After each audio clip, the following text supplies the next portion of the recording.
Hey guys, what's going on? It's time for my third week of picks.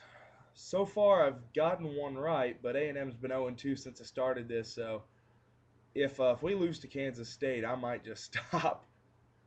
Uh, like I said, this week we play Kansas State.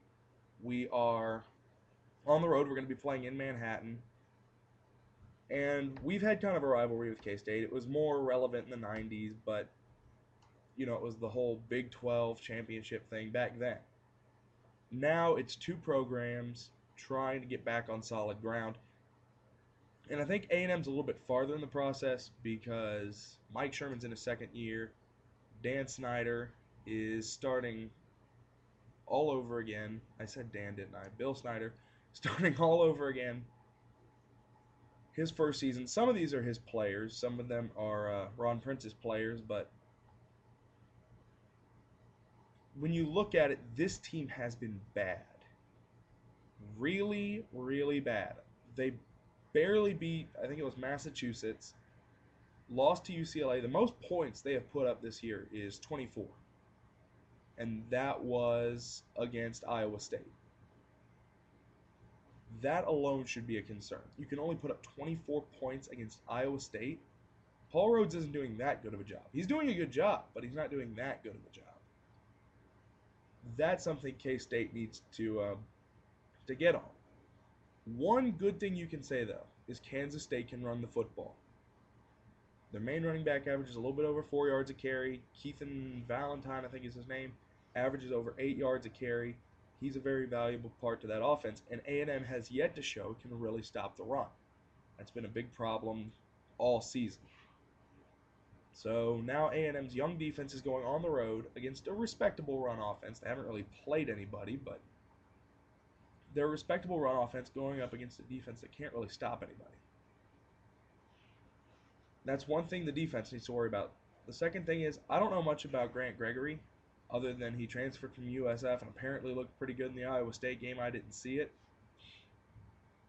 but the pass defense needs to watch out for him because we had problems with Zach Robinson and we definitely had problems with Ryan Mallett, even DeAndre Burrell a little bit, which is kind of concerning. But we've had our problems on pass defense.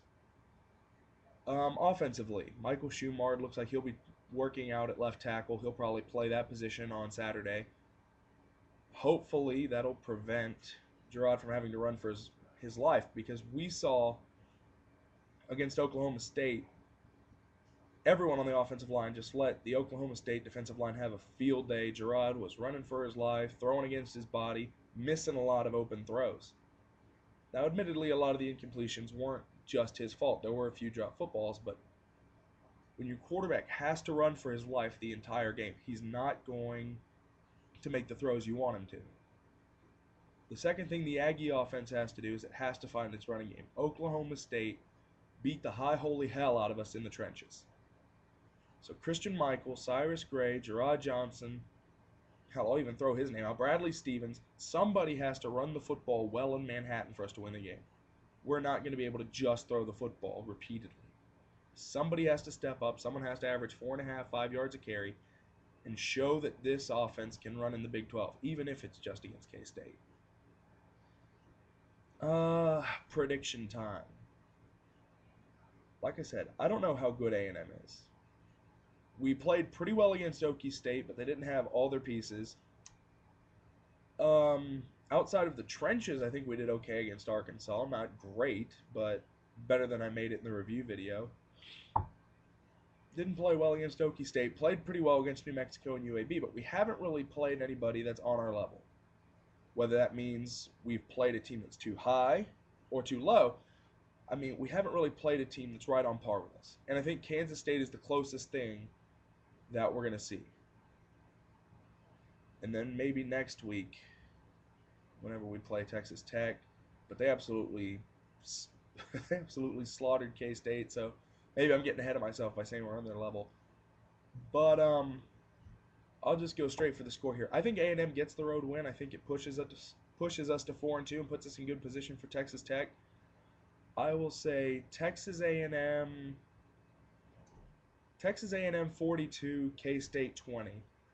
I think A&M can win this game pretty comfortably, but I've been wrong before.